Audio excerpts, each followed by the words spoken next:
Marcus Aurelius once said, "Men exist for the sake of one another." Keep this in mind as we discuss today the ongoing G20 summit and the recent meeting between President Biden and President Xi, and what does it mean for the global order. My name is Dr. David Waralu. And my name is Dr. Ross Stewart. And you are watching Geopolitics in Conflict. President Biden meeting with China's president on the sidelines of the G20 summit in Indonesia. Senior officials here say not to expect any new policy announcements today, but there are several contentious issues that will be discussed. A blow to Indonesia's president, who had even traveled to Moscow to personally invite Vladimir Putin. Putin remains absent from the spotlight. That might be welcomed by some G20 member countries, but Putin's war in Ukraine will still dominate the summit. The world is random, meaningless, chaos. Or is it? How do some of the best, wealthiest, and most powerful people seem to know what's coming before it happens? Well, one way is that they create the circumstances in their favor, but the other is that they know how to read the world's stage and spot patterns and trends in key areas. They don't get lost in the overwhelm of endless information. They know what's important to pay attention to using their own formulas, and most importantly, they know where to put that information to actually make it usable. Would you like to be able to do the same thing? Well, we have a course that teaches you to do that exact same thing. It's called No Nonsense Politics. So if you want the leg up that some of the world's brightest have, as well as an online community of people who think for themselves just like you, check it out. Link in the description box below. Good to see you, Ross. How was your weekend? Fabulously good, actually, but that's a whole other story. Indeed. You know, one of the things we're really dedicated to is looking at trends and patterns.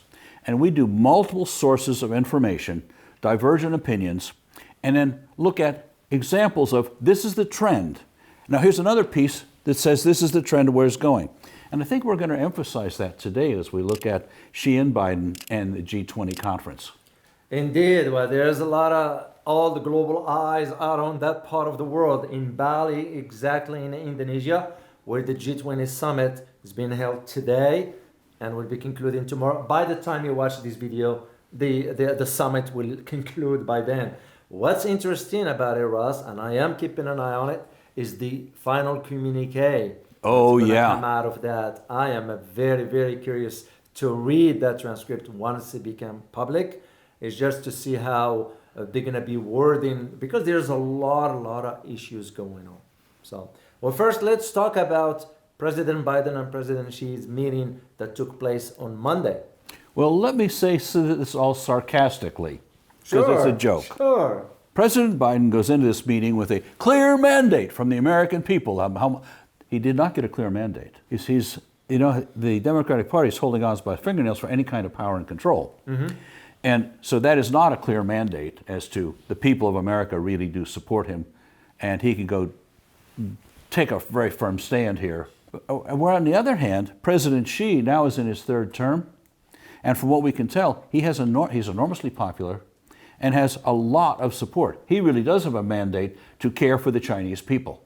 Yeah, they both come in at the meeting, or they came to the meeting from, each one of them is arguing that I'm coming to the meeting from a position of strength, from Biden's position, because the midterm elections shows that at least in the Senate, Democrats will hold control. If not, they will even have more.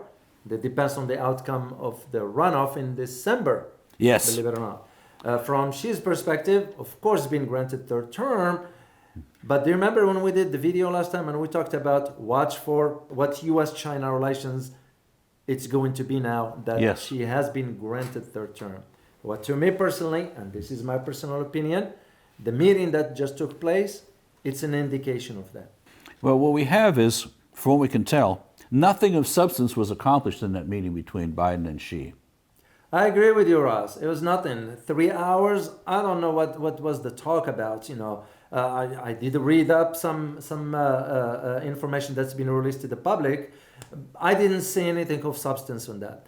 What triggers my curiosity is this. It was a statement by the National Security Advisor, U.S. National Security Advisor Sullivan, is that Biden administration intended to share the content of the meeting with Taiwan, which is like, whoa, whoa, whoa, whoa, whoa, whoa. Since when? Because it's a protocol that always has been when a head of states meet, face to face. Right. That information stays there within just the two administrations. But the fact that Biden administration said that they will share the information with Taiwan, China already kind of got upset over this. It's because it's breaking protocol. The Chinese are really good at the protocol thing. Mm-hmm. They're really good at putting together a really good structure and living by it. There are 5,000 years of continuous history, although that's questionable to some degree, mm-hmm. but it is 5,000 years of tradition, mm-hmm. and they really do go by tradition. And even as you talk to Chinese Americans, they're still in the tradition mode. And so for Biden to say, well, we're going to share it with Taiwan, that is really offensive. Yeah. It not only is offensive because of the 100 years of humiliation and the dignity of China, it also goes against basic Chinese thinking, that they'd be betrayed like this and they'd break protocol. Yeah. And this is why, sort of a confirmation for why I believe, in my opinion, the meeting was sort of useless. Well, really, because the key issues, Ross, like, for example, tariffs. Oh, yeah. They have not been addressed. Like, for example, the sanctions that's been put now on the chips industry. They have not been addressed. So to me, if you are to say, the American side, or the Chinese side for that matter, if you are to say, well, we're going to have to cooperate, okay, you're going to have to put that on the table per se. But none of them came up with some sort of, and I can see why the Chinese will not do that, because it's now upon the US to do that, not the Chinese. That's the way I see it. Because China's going to say, yeah, if you offer something, we'll take a look at it. But if you don't offer anything, we're not going to say anything. And that's exactly what happened. One of the claims that Biden has made is, I am friends with Xi Jinping. We have known each other for many years and interacted so productively. Bali is a hot place. It doesn't need more hot air. Exactly. And that's what Biden has given us about the great friendship. Yeah. Exactly. They do know each other since, as a matter of fact, since both of them were vice presidents.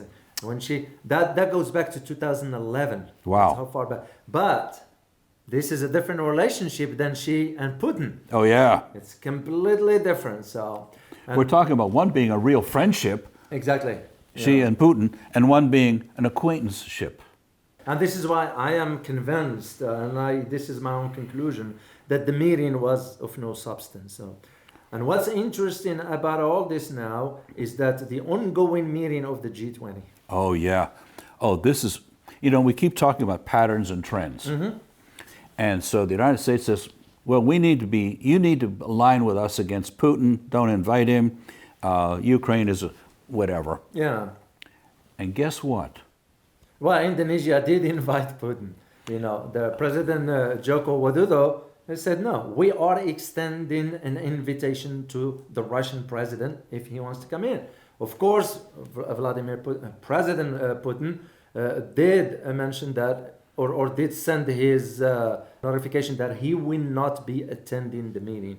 And Sergei Lavrov represented the Russian delegation there. But the fact that countries like Ukraine, has no economic power whatsoever to be dictating the term that they don't want the Russians to attend, or even the US for that matter. No country, in my opinion, no country should have that sort of dictation, sort of authority, shall we say, to dictate who attends a meeting or summit and who doesn't. It's not the place of any country. It's the host country that decides. And in this case, Indonesia said to Ukraine and to the US and to the EU or whomever, said, no, we are going to invite the Russian president. And the United States could not intimidate them enough to make them behave the way the United States wanted them to. I was recently reading an article about Japan had a number of requests that actually were good for the economy, mm-hmm. and they came to the United States and said, look, here's what we want, and we really have to have this. They got none of it, absolutely none of it, and went back humiliated. Mm. The United States said, nope, you're doing it our way, or we'll economically ruin you.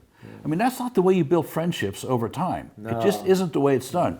So we're looking at more and more influence of the United States eroding worldwide. That's the pattern and that's the trend. We keep gathering these pieces to add up to that kind of conclusion. Yeah, I remember one day I did a presentation for a private audience. Yes. And among them were some high-ranking military officers. And we were talking, I was talking about the patterns as to what you see coming up. And funny enough, we were talking about that part of the world. Mm-hmm. And when I talked about the idea of don't expect moving forward that countries in Asia, whether Southeast Asia or Asia as a whole, to bow to US pressure, that era is gone. And the questions I get, well, no, we do have military support for them. And I said, no, they're going to be looking at it beyond military. They're going to be looking at it from an economic perspective, because it's the economic perspective that's going to now dictate the multipolarity in the world. And you take a look at how much trade, especially in Southeast Asia, but it's now in many places all over the world, is with China. And how dependent they are on trade with China. Yeah. Well, actually, Indonesia is one of the largest trading economy in Southeast Asia. So, and this, just to piggyback on your points earlier about the patterns, this is why Indonesia went against the US and the EU and decided to go ahead and purchase oil from Russia. Yeah, because, well, here is the reason. There are reasons for that. President Joko Widodo did this because in September, there were demonstrations in the street. And guess what was in his mind? Another Sri Lanka? Oh. You got a country of 270 million. And I admire him for that, because he looked at after the interest of his people. And he provided the justification to the US and the West by saying, hey, the geopolitical landscape is changing. Energy prices are so high. I can't have my people paying beyond what they can afford. And Russia is willing to sell oil to us at a discounted price. And that's it. That was the argument. And makes perfect sense, because President of Indonesia, he was looking for the interest of his people. And they went ahead with it. So, unlike Germany, for example. Oh my God. Or France, and you get the idea. I almost don't have words to describe how ineffective the German government has been in terms of green energy, in terms of dealing with Russia, in terms of dealing with Ukraine. And now the people in Germany, it's now winter. And if you've ever been in Germany in the winter, it's cold. Yeah. Well, speaking of Germany, which we are not hearing, there are demonstrations going on. I just found out about this yesterday. There are ongoing demonstrations as we speak. Same in Italy, same in France. You look at a country like Hungary now. Hungary is sort of blocking an aid of the EU to Ukraine for about 18 billion euros. So countries have had it now in Europe. France and Italy are butting head now over immigration, but that spells out trouble for the EU. But this is why, and we want you to get this, guys, anytime the media says, well, it's the unity of the European Union. There is no unity there. They're just lying. That's the bottom line to it. So that's shocking. Yeah. So this is where that I see the just to go back to our topic about the G20 and their arguments from some members, some Asian countries in the G20. They're saying, because what they want, what the US is suggesting is that the final communique will have a strong language as to opposing Russia. And you know what was their response? No. They said no, because this is an economic forum, not a security one. And rightly so. Because it's not a security summit. It's an economic summit. So, and it makes perfect sense. And I like the fact that they could not be intimidated to do something that was against it was actually against the whole purpose of the organization. Mm-hmm. To make it to denounce Russia, it's just ridiculous. Yeah. Well, they're seeing also the meeting that took place before G20, which was the ASEAN. Oh yeah. Which took place in Cambodia. They saw the trend over there. Interesting enough is that in both organizations, in ASEAN and in G20, most of the countries from Asia in G20 want to align with the ASEAN members, because ASEAN, all of them are Asians. Well, guess what? They all wanted to have neutrality. They're like, no, the US, we cannot do this because it's not in our economic interest.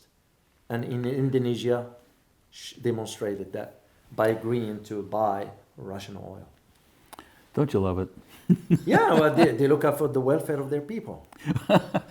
Pardon me, I find that humorous, but they're actually doing it. They're looking out, and I'd have to question, what is the reason for looking out for their people? Because if they look at Sri Lanka, they see massive demonstrations and economic collapse. Yeah. So they might be doing it just so they can stay in power. But the end result is they're taking positive steps to take care of the well-being of the citizens of their country. Yeah, but also that's a reflection of where the economy is. Oh, yeah. Asia is going to be the center. It is the center. And I think the West is not realizing. Otherwise, how would you explain the trip of the German Chancellor Olaf Scholz to China and cut a deal with the Chinese? Remember recently we talked about consensual validation and groupthink? Oh yeah, that concept, yeah. Well, I think that what we're seeing is Washington is in the midst of that, saying we're still the leading world of power and we cannot be dislodged. It's already happening, and they're not paying attention and making the correct adjustments to the new situation. Yeah. What in the U.S. is the problem we have is that the politicians, the so-called decision makers, are out of touch with the reality of an average citizen's daily life. Most Americans, average citizens like us, we're average people. Politicians do not think in terms of how those average citizens think. You know, and you look at with the massive debt, you look at now with the interest rate going up, you look at with the inflation, recession, it's coming. You just think, okay, what are they thinking? What are those politicians thinking? Why do we need to go and look for far land conflicts when we can take care of our own problems here? And we take a look at just how massive the problems here are, and say the money could be much better utilized taking care of the American people. Okay, that groupthink that's going on in the Senate, going on in the House of Representatives, that's going on in the State Department, it's devastating the lives of American people because they're not paying attention to what's really going on in the world and the needs that we've got. Yeah, it was a question one time about what Americans should do. Oh boy, is that a good question? Yeah, it was. And I was talking to someone and told me, well, what do you think, David? What needs to be done? What can we do? And I said, well, this is not about just one person or two or three. This is about a whole country. Yeah. You know, but before you do anything, you're going to have to educate yourselves about the issues. I said, you can't propose a solution till you understand the problem. That's why we keep emphasizing what are the trends, what are the patterns, how can you really understand what's going on so you can start to predict what's coming. Yeah. What's here now? Well, that's not so easy to figure out.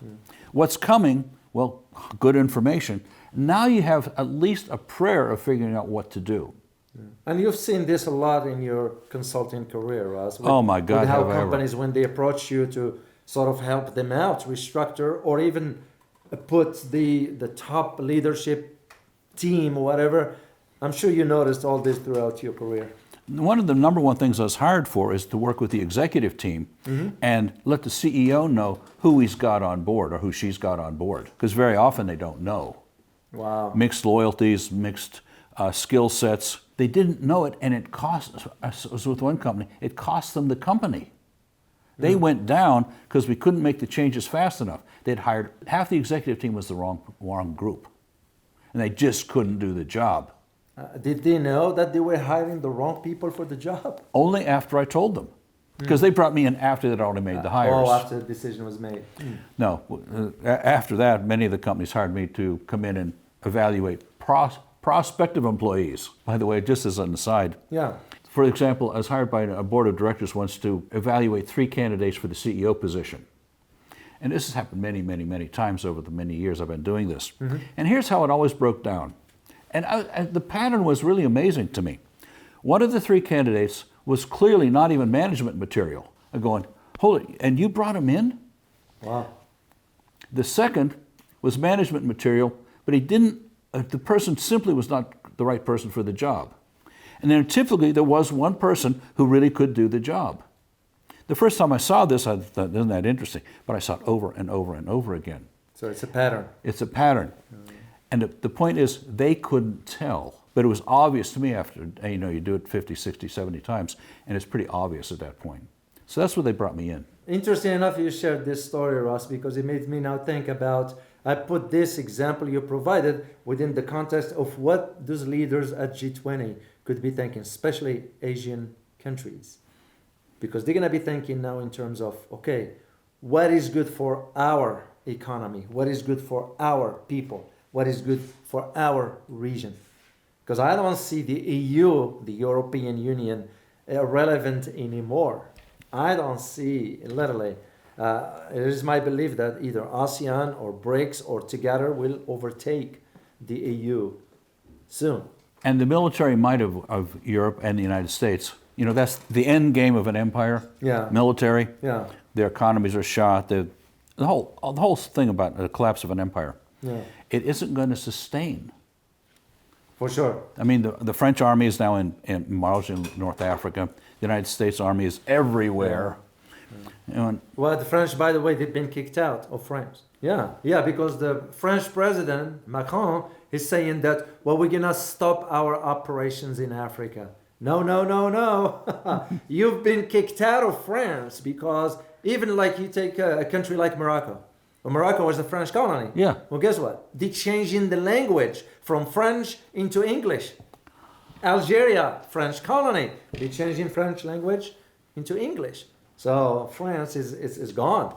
So that tells me just where the trends are headed. And you kind of, I put this within the perspective, the context of how the leaders in G20, especially from Asia, will be thinking.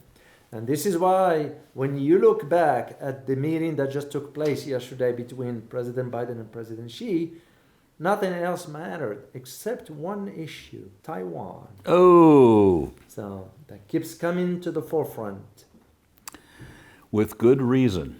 Yeah, and this is why, like we said last time in our previous video, I hope you get a chance to look at the previous video in which we talked about, you have to look now for the U.S.-China relations moving forward, that now President Xi has been granted third term, and now President Biden with the Senate, there's a confirmation that the Democrats will take over. So I don't see anything coming out of good will work out.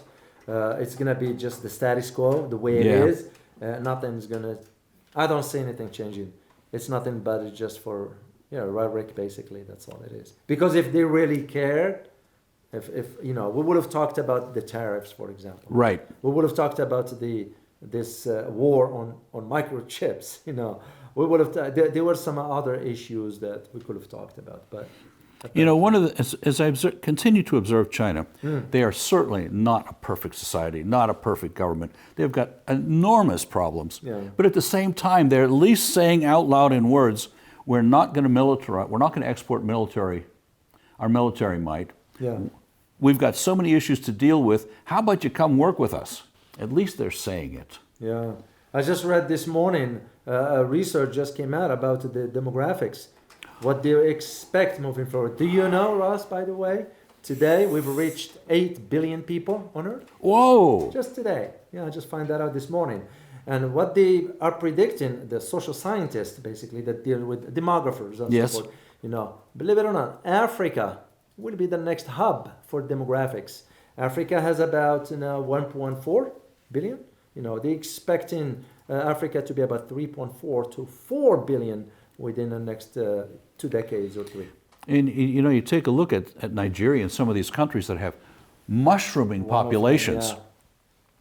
And the rest of the world is shrinking while they're mushrooming up into a lot of people. Yeah, exactly. Well, it would be interesting. This is why we wanted to come on the air here and just provide some insights into how we see this G20 summit rolling out. And as we said, we'll be very, very curious to read the final communique. By the time you watch this video, the summit will have been concluded, and it will be interesting just to see and we'll see if the patterns and trends that we've been putting together actually come to fruition when we look at that document. Exactly, Ross. Any final thought, Ross, before we close this out? Not for today. That's it. As always, prepare yourself for a change in global order. Till next time. Bye-bye.